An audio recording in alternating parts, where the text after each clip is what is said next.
Kementerian Agama menetapkan kenaikan tarif standar umroh menjadi Rp26 juta untuk tahun 2021 dari tarif sebelumnya sebesar Rp20 juta. Dan untuk membahasnya lebih lanjut, saat ini kita sudah terhubung dengan Bapak M. Arfi Hatim, Direktur Bina Umroh dan Haji Khusus Kementerian Agama. Selamat malam Pak Arfi. Selamat malam Mbak Fani, Assalamualaikum. Ya, waalaikumsalam Bapak. Dan selanjutnya juga sudah bergabung bersama kita Bapak Ali Muhammad Amin, salah satu penyelenggara umroh haji khusus. Selamat malam Pak Ali. Selamat malam, Assalamualaikum Mbak Fani. Waalaikumsalam warahmatullahi wabarakatuh. Baik, kita ke Pak Arfi terlebih dahulu ini ya. Pak Arfi, Kementerian Agama ini menaikkan tarif standar atau tarif referensi umroh menjadi Rp26 juta. Apa saja Pak komponen yang meliputi kenaikan tarif ini? Ya, terima kasih. Jadi perlu kami sampaikan, kami klarifikasi, dalam konteks ini kami tidak menaikkan biaya penyelenggaraan umroh, tetapi kami menyesuaikan, ya,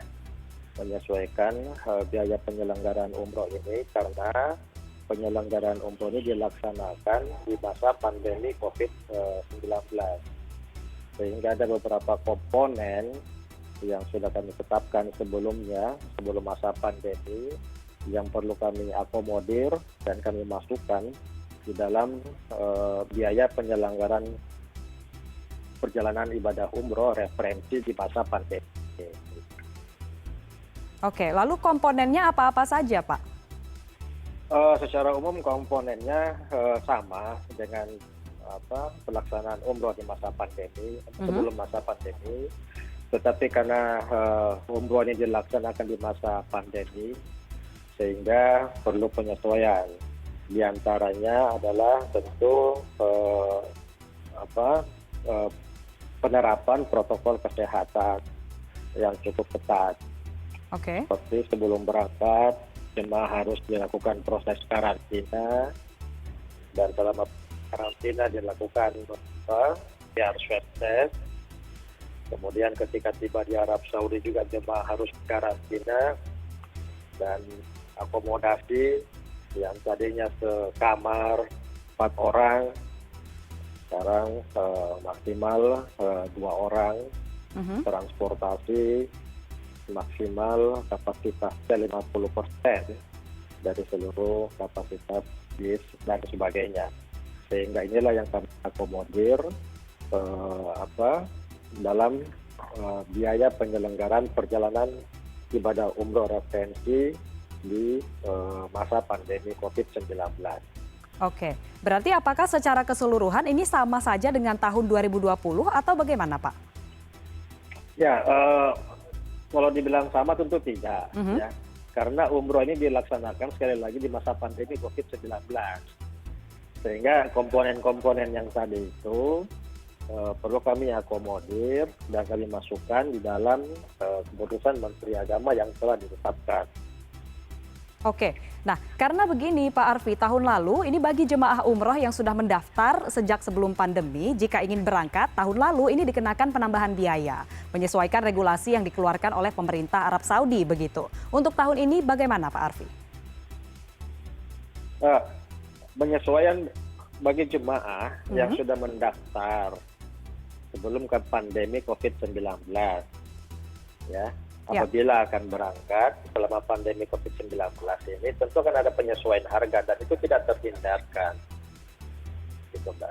Oke, baik. Nah, saya ke Pak Ali. Ini tanggapannya bagaimana Pak Ali selaku penyelenggara umroh haji khusus? Baik, terima kasih Mbak Fani. Selamat malam Pak Arfi. Iya. Selamat malam. Jadi sebenarnya kondisi sekarang itu tidak ada kenaikan menurut kami. Seperti apa yang disampaikan oleh Pak Arfi tadi.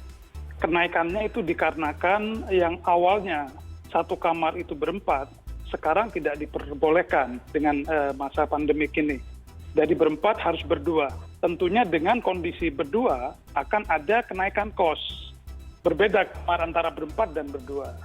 Okay. Yang kedua, ya berkaitan dengan apa yang disampaikan tadi, yaitu transportasi akomodasi. Satu bus yang dulunya berisi 45 orang, sekarang hanya diisi 23 orang. Tentunya satu bus kita menyewa 45 dan 23 orang, itu sama komponen harganya. Tentunya akan masuk ke dalam komponen-komponen tersebut. Terlebih lagi ada protokol kesehatan, kita harus ada PCR, harus ada beberapa hal yang harus komponen itu dikeluarkan. Dari sana muncul harga dari 20 juta menjadi 26 juta. Sebenarnya kembali lagi, itu tidak ada kenaikan harga. Yang dikeluarkan adalah yang memang itu dikeluarkan oleh para jamaah itu sendiri. Oke, Itu Mbak Fen. Oke, berarti Pak Ali ini bisa dikategorikan atau bisa dikatakan sebagai penyesuaian terhadap regulasi dari pemerintah Arab Saudi, begitu ya?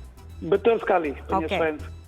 Oke, Masa baik. pandemi. Kalau nanti pandemi sudah tidak ada, kita akan kembali ke harga yang normal. Oke, berarti Bisa ini, diikutin lagi. ya, ini hanya berlaku di masa pandemi, begitu ya? Betul sekali. Oke, baik. Kembali ke Pak Arfi, ini selanjutnya pada penyelenggaraan umroh tahun lalu ini Pak, hasil tes PCR ini menjadi salah satu kewajiban bagi para jemaah dan biayanya ditanggung oleh para jemaah. Untuk tahun ini pelaksanaan PCR ini seperti apa Pak Arfi dan berapa lama untuk masa berlakunya? Sama Mbak, sama. Sama ya? Tahun lalu itu kan tahun 2020, jadi sejak tanggal 1 November ya, pemerintah Indonesia diberikan kesempatan yang pertama oleh pemerintah Arab Saudi untuk memberangkatkan jemaah umroh. Dan itu berlangsung sampai saat ini. Dan persyaratan serta aturan protokol kesehatan masih sama. Gitu. Oke. Lalu apakah untuk jemaah yang akan berangkat dari Indonesia ini harus melakukan tes PCR di sini atau di Arab Saudi nanti Pak? Harus di Indonesia. Ya. Dan itu juga dipersyaratkan oleh pemerintah Arab Saudi, artinya negara tujuan. Ya. Oke.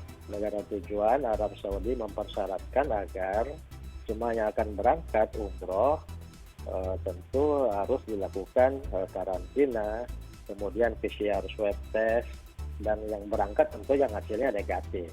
Oke, baik Pak Arfi. Ini juga mohon dipahami dalam konteks kita memberikan pelindungan terhadap jemaah kita, kemudian dalam konteks pencegahan dan pengendalian terhadap pandemi COVID-19. Oke, baik Pak Arfi dan Pak Ali, kita tahan dulu perbincangan kita karena kita harus jeda. Sesaat lagi kita akan kembali. Tetaplah bersama kami di CNN Indonesia Connected.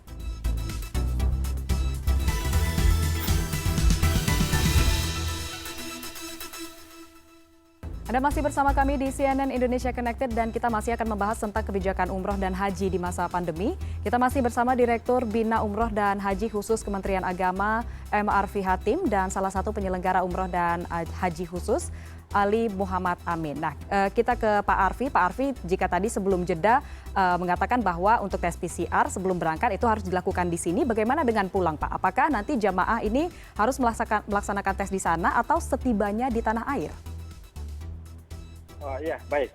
Jadi kita kembali lagi pada regulasi dari Satgas COVID-19 ya. Bahwa bagi warga negara Indonesia yang tiba dari luar negeri, ini secara umum sebenarnya, jadi perlakuan terhadap jemaah umroh itu sama terhadap warga negara Indonesia yang tiba dari luar negeri, tentu harus dilakukan karantina di Indonesia. Dan selama proses karantina juga harus ada proses PCR swab test gitu Mbak.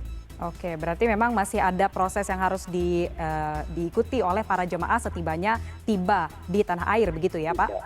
Oke, Ya. oke. Nah Pak Arfi, ini kan pelaksanaan umroh di tahun 2021, di tahun 2020 juga pernah Indonesia memberangkatkan jemaah umroh ke Arab Saudi. Lantas evaluasinya dari pemberangkatan di tahun 2020 ini seperti apa Pak? Ya, jadi yang paling penting sesungguhnya ada satu hal ya. Jadi setiap keberangkatan jemaah itu kan dikarantina. Nah, selama proses karantina ini ada PCR swab test. Nah, hasilnya ada yang negatif, ada yang positif. Yang negatif ini tentu diberangkatkan. Yang positif tentu harus tidak berangkat dan dilakukan proses isolasi. Ketika tiba di Arab Saudi, selama proses karantina itu ada pemerintah Arab Saudi kemudian melakukan PCR swab test juga terhadap jemaah kita. Dan ini faktanya bahwa walaupun berangkat hasilnya sudah negatif, tetapi ketika PCR swab test di sana masih ada jemaah kita yang hasilnya positif.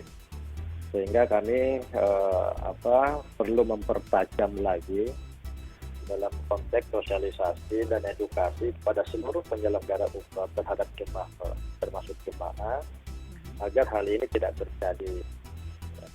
Oke, baik.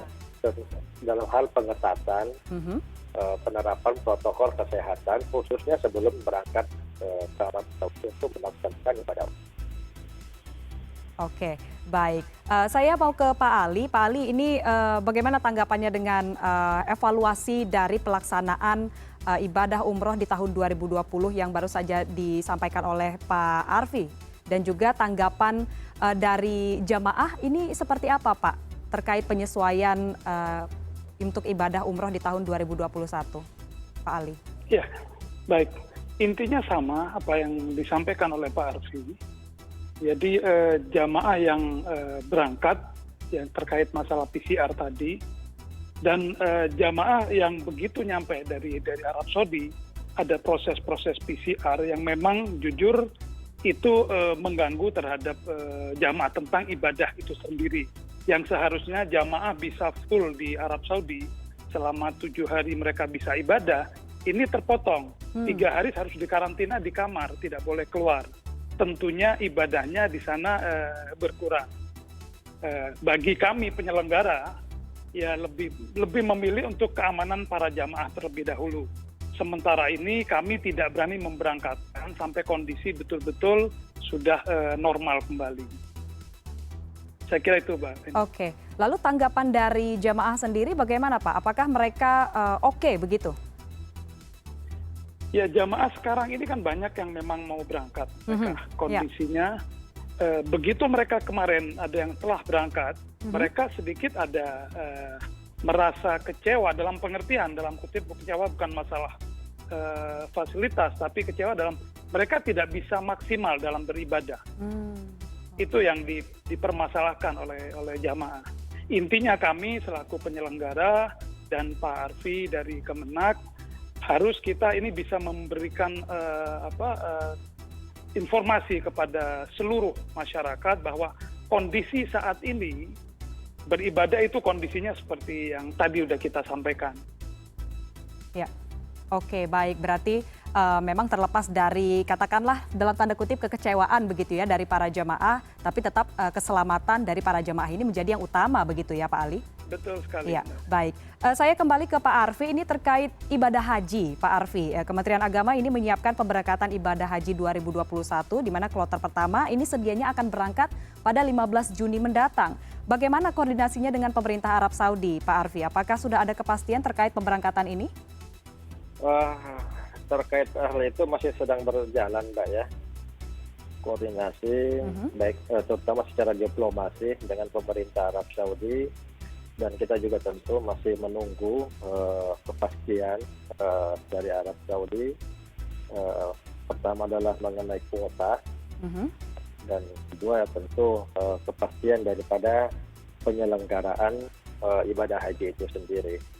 Jadi kita berharap insya Allah dalam waktu yang dekat tidak ada kepastian dari pemerintah Arab Saudi, karena kita tentu harus mempersiapkan beberapa hal, khususnya pelayanan terhadap jemaah haji. Oke, baik. Terima kasih Pak Arfi Hatim, Direktur Bina Umroh dan Haji Khusus Kementerian Agama, dan juga Pak Ali Muhammad Amin sudah bergabung hari ini bersama kami di CNN Indonesia Connected. Selamat malam, Pak. Terima kasih. Selamat malam. Assalamualaikum.